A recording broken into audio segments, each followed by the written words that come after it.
கேட்டுட்ருக்க எல்லாருக்கும் ஒரு பெரிய ஹாய். நீங்கள் தேவதையை பார்த்துருக்கீங்களா? நம்ம சின்ன பிள்ளைங்களா இருந்தப்போ நம்ம தாத்தா பாட்டி அப்பா அம்மா பார்த்த சினிமா எல்லாத்துலேயும் தேவதைக்குன்னு சில கேரக்டரிஸ்டிக்ஸ் எல்லாம் சொல்லுவாங்க.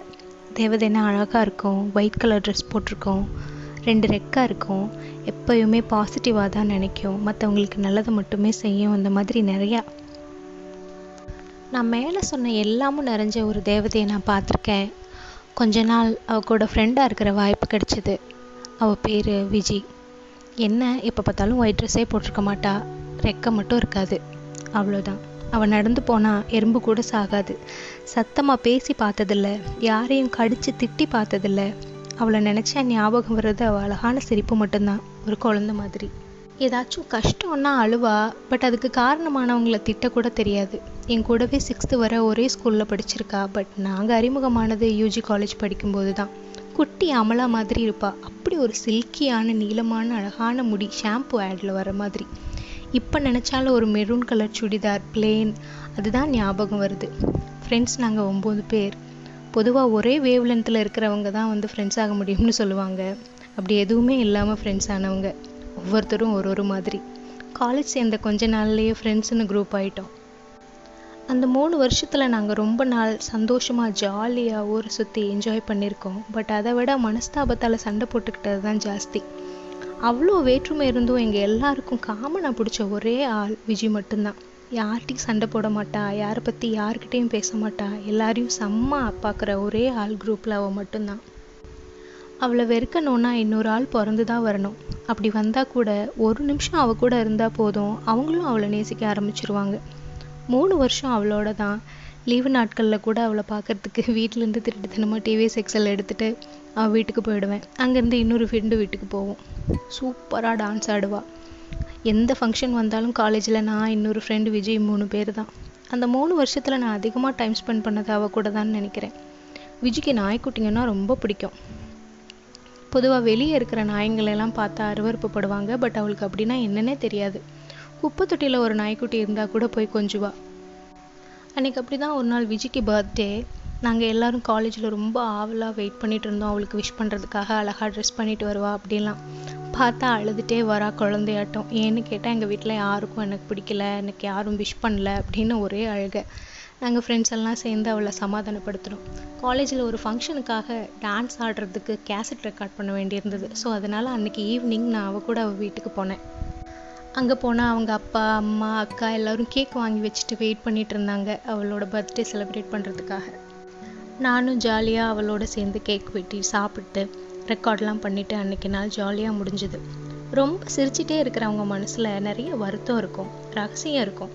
அந்த வயசில் தேவையில்லாத நிறைய ஸ்ட்ரெஸ் அவளுக்கு. கையில் கோடு கோடாக தழும்பு இருக்கும். என்னன்னு கேட்டால் ஏதேதோ சொல்லி அனுப்புவாள். சரியாக சாப்பிட மாட்டா, மனசு விட்டு யார்கிட்டையும் பேசிட மாட்டா, யாரை பற்றியும் யாருக்கிட்டையும் தப்பாக பேச மாட்டா. நம்ம கேட்டால் கூட அவங்க அப்படி தான் விடுன்னு நமக்கு சமாதானம் சொல்வாள். காலேஜ் முடிகிற நேரத்தில் நிறைய மனஸ்தாபம் எங்களுக்குள்ள. நான் ஃபேர்வெல் டேக்கு கூட போகலை. அதை விட்டு வேறு ஒரு என்வாயர்மெண்ட்டுக்கு போகணும்னு மனசு ரொம்ப பறந்தது. அவ்வளோ ஸ்ட்ரெஸ். ஆளுக்கு ஒரு பக்கமாக PG படிக்கிறதுக்காக வேறு காலேஜுக்கு போயாச்சு. வேறு ஊருக்கு போன பிறகும் கூட நான் அவள் கூட டச்சில் இருந்தேன். லீவ் நாட்களில் அவளை பார்க்குறதுக்கு அதே மாதிரி அவள் வீட்டுக்கு போய் பார்ப்பேன். விஜய் என் கூட எப்பயுமே டச்சில் இருக்கணும்னு எனக்கு ரொம்ப ஆசை இருந்தது. நாங்கள்லாம் வெளியூர் போய் PG படித்தோம். பட் அவள் ஊர்லேயே PG பண்ணான். எல்லாரும் வீட்டில் தண்டமாக காசு வாங்கி படிச்சுட்டு இருந்த காலத்திலேயே எங்கள் எல்லாருக்கும் முன்னாடியும் பிளேஸ் ஆகி வெளியூர் போய் சம்பாதிக்க ஆரம்பித்தா. கொஞ்ச நாள் பேச்சுவார்த்தையே இல்லை. திடீர்னு ஒரு நாள் விஜிக்கு உடம்பு சரியில்லை, ஜாப்பை விட்டுட்டான்னு ஒரு ஃப்ரெண்டு சொல்லி தெரிய வந்தது. வீக்கெண்டில் ஒரு தடவை அவளை பார்க்குறக்கு போனேன். ஆளே மாறி இருந்தா. ஆல்ரெடி ஒல்லி தான், இன்னும் ஒல்லியாக டல்லாக ஹேர் எல்லாம் கட் பண்ணிவிட்டு பார்க்க அவ்வளோ வித்தியாசமாக நம்ம விஜயா இது அப்படிங்கிற மாதிரி இருந்தது. ஏன் விஜய் இப்படி முடியெல்லாம் வெட்டிட்ட அப்படின்னு கேட்டால் ரொம்ப வேர்க்குது, அதான் வெட்டிட்டேன் அப்படின்னு சொன்னான். அந்த கடவுளுக்கு இறக்கமே இல்லைன்னு திட்ட தோணுச்சு. கொஞ்சம் இறக்கம் இருந்திருந்தா கூட கேன்சர்னு ஒரு கொடுமையான வியாதி அவருக்கு கொடுத்துருக்க மாட்டார். கீமோதெரப்பி பண்ணிகிட்டு இருக்கேன், மட்டன் நிறையா சாப்பிட சொல்லியிருக்காங்க, சரியாக போயிடும்னு சொல்லியிருக்காங்க அப்படின்னு அவ்வளோ பாசிட்டிவாக பேசினான். என் மனசுக்கு தான் அவ்வளோ வித்தியாசமாக தெரிஞ்சுது. பட் அவ்வளோ பாசிட்டிவிட்டி அவளுக்குள்ள. கொஞ்சம் வருத்தமோ டல்லோ அழுகையோ எதுவுமே கிடையாது அவகிட்ட. கொஞ்ச நேரம் பேசிட்டு இருந்துட்டு வீட்டுக்கு வந்துட்டேன். கண்ணுக்கு முன்னாடி அவள் உருவம் தான் வந்து வந்து போச்சு. நேரம் கிடைக்கும் போதெல்லாம் அவகிட்ட ஃபோனில் பேசுவேன். சீக்கிரம் சரியாக போயிடும், இன்னும் ஒரே ஒரு கீமோதெரப்பி தான் இருக்குது, முடிச்சுட்டு வேலைக்கு போகணும், நிறைய சம்பாதிக்கணும்னு அவ்வளோ பாசிட்டிவாக சொல்லுவாள். நானும் நம்பினேன் சரியாக போயிடும்னு. எல்லாம் நார்மலாக தான் இருந்தது. ஒரு வேலண்டைன்ஸ் டே February 14 ஈவினிங் இன்னமும் ஒரு மாதிரி டல்லாகவே இருந்தது. எங்கேயும் வெளியே போக தோணலை. ரூமில் 6 மணிக்கு மேலே லைட் போடணுங்கிற ஞாபகம் கூட இல்லாமல் இருந்தேன். ஒரு ஃப்ரெண்டுக்கிட்ட இருந்து கால் வந்தது. அட்டன் பண்ணி ஜாலியாக ஹாப்பி வேலண்டைன்ஸ் டே விஷ் பண்ணால் அடுத்த செகண்ட் விஜிக்கு கூப்பிட்டியான்னு அதிர்ந்து போன மாதிரி ஒரு வாய்ஸில் ரிப்ளை. இல்லைன்னு சொன்னேன். சொன்னதுக்கப்புறம் விஜி நம்மளை விட்டு போயிட்டாலாம் அப்படின்னு ஒரு பதில். எனக்கு ஒன்றுமே புரியலை. ஃபோன் பண்ணுன்னு சொல்லிட்டு கால் கட் ஆயிடுச்சு. விஜிக்கு கூப்பிட்டா ஆமாம்மா நம்மளெல்லாம் ஏமாற்றிட்டு போயிட்டான்னு ஒரு அழகு சத்தம். ஒன்றுமே புரியலை. லேட் நைட் ஆயிடுச்சு. மற்ற ஃப்ரெண்ட்ஸுக்கெல்லாம் நான் தான் கூப்பிட்டு சொன்னேன். அவங்களும் நம்பாமல் என்கிட்ட தான் நீ ஏதோ தெரியாமல் பேசுகிற அப்படிங்கிற மாதிரி சொன்னாங்க. அது உண்மைன்னு புரியறதுக்கே ரொம்ப நேரம் ஆயிடுச்சு. அது மாதிரி ஒரு கனமான இரவை என் வாழ்க்கையில் நான் சந்திச்சதே இல்லை. கண்ணை மூடி தூங்குறதுக்கு ஒரு காரணம் கூட இல்லை. எப்படா விடியும்னு முதல் பஸ் ஏறி ஊருக்கு போயாச்சு. ஒரு கண்ணாடிக்குள்ளே வச்சுருந்தாங்க. எனக்கு அவளை பார்க்குறதுக்கு தைரியமே வரல. நான் ஒரு ஓரமாக போய் மற்ற ஃப்ரெண்ட்ஸோடு உக்காந்துட்டேன். நேரம் ஆகுது, பார்க்க வாங்கன்னு கூப்பிட்டாங்க. எல்லாரும் அவளை சுற்றி நின்னாங்க. அது விஜயே இல்லை, அது அவள் முகமே இல்லை. பிங்க் கலரில் ஒரு புடவை கட்டி விட்டுருந்தாங்க. கொடுமை என்னென்னா அந்த புடவையை நான் ஒரு தடவை காலேஜில் ஒரு தடவை கட்டி விட்டுருக்கேன் அவளுக்கு. எனக்கு அது மறக்கவே இல்லை. இன்னொரு ஃப்ரெண்டு கூட பேசும்போது 8 பேரையும் ஒன்றா பார்க்கணுன்னு சொன்னாலாம். அந்த ஃப்ரெண்டு அதை சொல்லி அவளை கூப்பிட்டா. நாங்கள் 8 பேரும் வந்திருக்கோம், கண்ணை திறந்து பாருன்னு. பார்க்கல. நாங்கள் எல்லாரும் கூப்பிடுற மாதிரி செல்ல பேரில் கூப்பிட்டு பார்த்தோம், பதில் இல்லை. அங்கே யார் கேட்ட கேள்விக்கும் பதில் இல்லை. இதை விட அழகான ஒரு உலகம் இருக்குன்னு அங்கே போயிட்டா போல. ஒருவேளை பதில் சொல்லியிருந்தா கூட எங்கள் யாருக்கும் கேட்டிருக்காது. அவள் அம்மாவோட கதறல் சட்டம் தான் இன்னும் காதலியே கேட்குது. தேவதை மாதிரி வாழ்ந்து கண்ணுக்கு தெரியாத தேவதையாகவே மாறிட்டா. கண்டிப்பாக மறுபடியும் எங்கேயாவது பிறந்து இந்த ஜென்மத்தில் இல்லாத எல்லா சந்தோஷத்தோடையும் வாழ்ந்துட்டுருப்பான்னு நான் நம்புகிறேன். ரத்தமும் சதையுமாக நம்ம கூடவே சிரித்து பேசி விளையாண்ட ஒரு உறவு இனிமேல் நம்ம பார்க்கவே முடியாதுன்னு நினைக்கிற மாதிரி கொடுமை வேறு எதுவுமே கிடையாது. We miss you Viji. ஒரு குழந்தைக்கு தேவையானதை வாங்கி கொடுத்து அதோட தேவையை பூர்த்தி செய்கிறது மட்டும் போதாது. குழந்தைங்க மனசில் என்ன இருக்குன்னு தெரிஞ்சுக்கிற நெருக்கம் வேணும். நெருக்கம் குறையும் போது தான் அதை வெளியில் தேட ஆரம்பிக்கும் மனசு.